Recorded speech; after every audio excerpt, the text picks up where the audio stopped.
Bismillahirrahmanirrahim. Assalamualaikum warahmatullahi wabarakatuh. Waalaikumsalam warahmatullahi wabarakatuh. Pertama-tama marilah kita panjatkan puji syukur atas rahmat yang telah Allah berikan kepada kita semua sehingga kita masih bisa hadir di kelas kita ini guna melakukan diskusi bersama kelompok saya, dan tak lupa pula kita kirimkan salawat serta salam kepada junjungan kita Nabi besar Muhammad Sallallahu Alaihi Wasallam. Ya, saya juga ucapkan kepada teman-teman semua yang sudah hadir pada hari ini. Kemudian jadi adapun materi presentasi dari kelompok saya itu adalah 6 tahapan pembelian pada perusahaan roti Tony Bakery. Nah, sebagaimana mungkin teman-teman yang sudah berdomisili di Parepare sudah tidak asing lagi di telinganya tentang perusahaan roti Tony Bakery, bukan? Nah, di sini saya akan mengangkat perusahaan tersebut dalam 6 tahapan pembelian bisnis. Nah, sebelum kita melangkah pada materi kelompok saya akan memperkenalkan teman-teman saya tercinta dari kelompok 1. Dimulai dari di samping saya ini, saya persilahkan. Baik, perkenalkan nama saya Muhammad Ibrahim. Saya Jessica Arindi. Saya Maharani Jessica Titi. Saya Linda Bakri. Saya Anissa Sapitri. Nah, dan saya sendiri Asilan Barwani selaku moderator juga pada hari ini bagi kelompok saya. Nah, langsung saja untuk mengefisienkan waktu, saya persilakan kepada rekan saya untuk menjelaskan tahapan pertama. Baik, yang ada tahap pertama yaitu identifikasi masalah. Ada 2. Yang pertama itu tingkat kebutuhan. Seorang mengidentifikasi dan mengekualisasi tingkat kebutuhan yang harus dipenuhi saat akan memulai suatu bisnis dengan melakukan analisis diri. Yang kedua itu ada prioritas kebutuhan. Yang pertama, seorang menetapkan prioritas kebutuhan untuk memahami urgensi dan pentingnya setiap kebutuhan tersebut. Yang kedua ada penerapan pada perusahaan Tony Bakery. Ada 2. Yang pertama tingkat kebutuhan. Owner Tony Bakery mengetahui hal pertama yang dibutuhkan adalah bahan baku, yaitu tepung terigu, mentega, dan telur. Yang kedua, prioritas kebutuhan.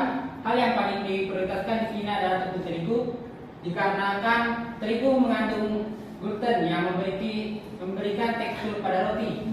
Contohnya pada pembuatan roti tawar, tepung yang digunakan harus terigu dan dengan kandungan protein rendah hingga sedang sekitar 9-12%, sehingga menghasilkan tekstur yang lembut.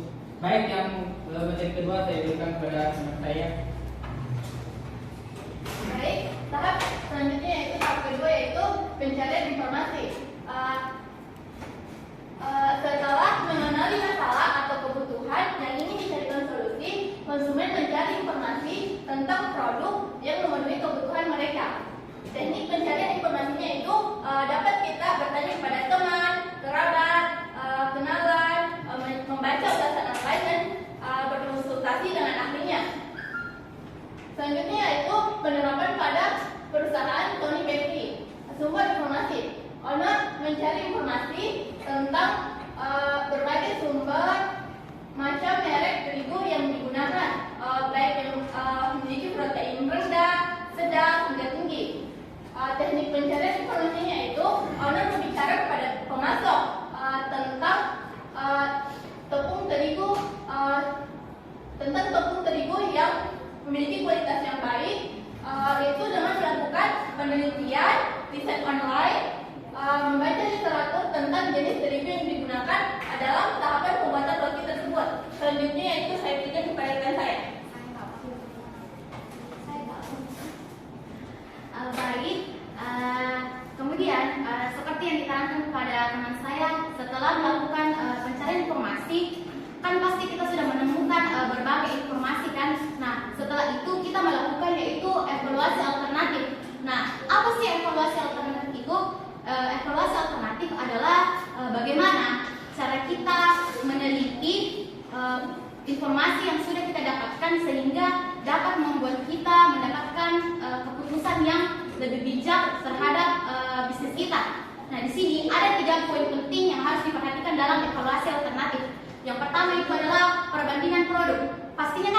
kita mencari informasi, ada berbagai macam alternatif produk yang kita temukan.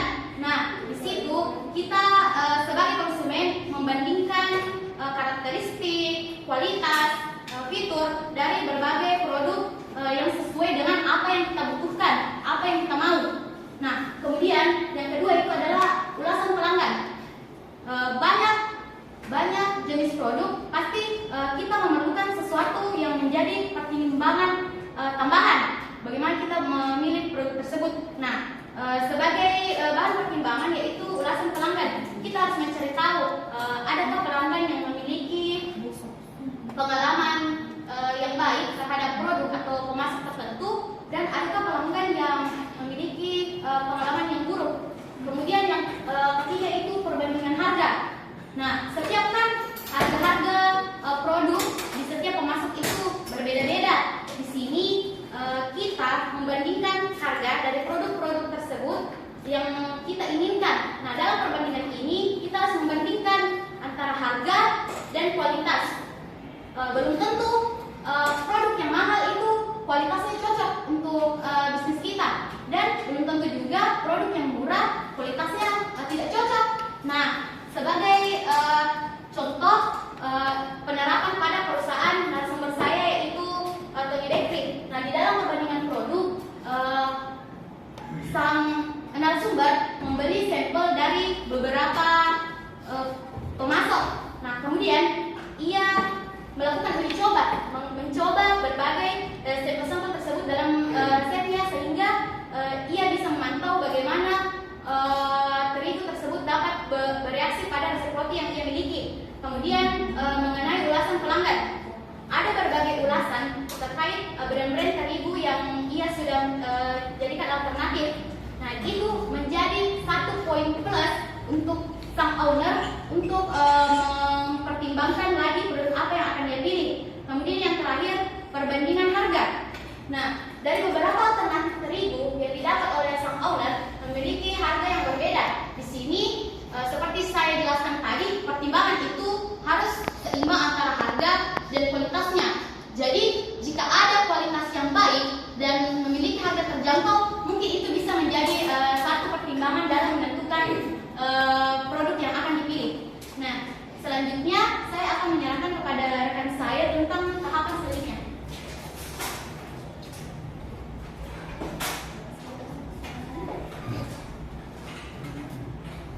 Baik,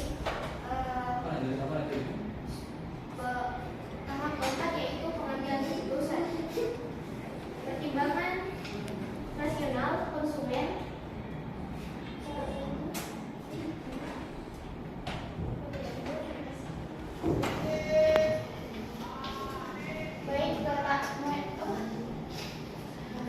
Selanjutnya pengambilan keputusan. Pertimbangan rasional adalah unsur yang mempertimbangkan faktor-faktor rasional seperti kualitas, harga, dan kebutuhan dalam pengambilan keputusan. Yang kedua, pertimbangan emosional.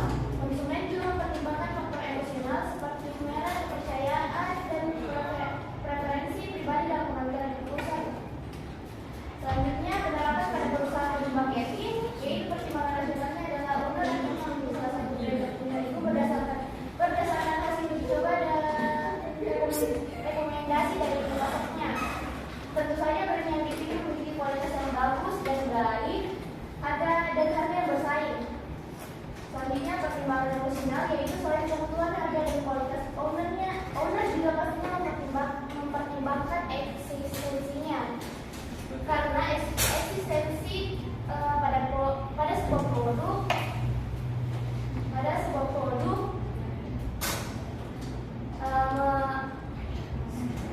meningkatkan kepercayaan para konsumen,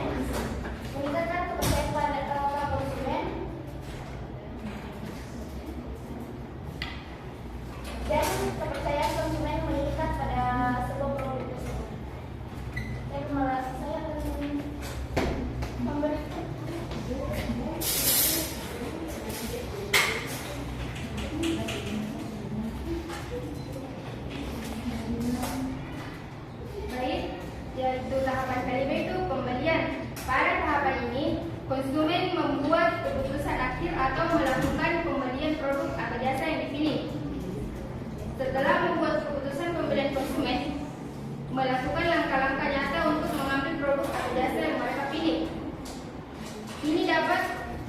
proses pembayaran, pengisian formulir, pemesanan online, atau tindakan lain yang diperlukan untuk mengakuisisi barang atau layanan. Nah, contoh penerapannya pada narasumber saya yaitu toko roti bakery. Beliau mengatur pembelian tepung terigu dan pemasok yang sudah diputuskan, seperti membicarakan berapa jumlah yang dipesan, jadwal penyalurannya, dan harga yang dibayar. Selanjutnya saya serahkan kepada rekan saya.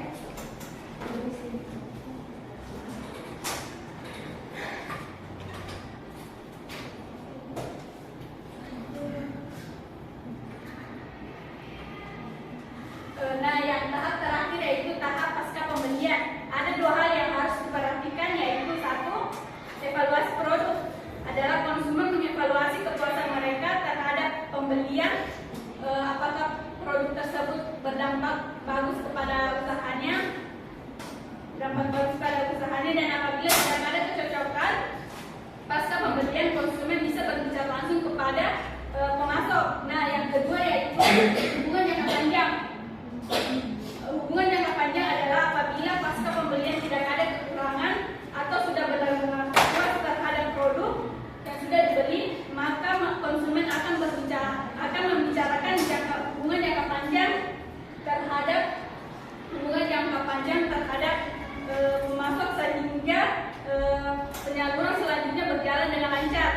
Nah, yang selanjutnya itu penerapan pada perusahaan Tony Bakery, yaitu satu, evaluasi produk, di mana owner dan staf bakery secara rutin memeriksa kualitas roti yang diproduksi dengan tepung yang telah dibeli. Nah, yang kedua yaitu hubungan jangka panjang. Dalam situasi ini belum ada masalah yang timbul pada pemasok terigu yang telah dibeli, sehingga owner melakukan hubungan jangka panjang terhadap pemasok, menjadikannya pemasok tetap selama tidak ada kesalahan.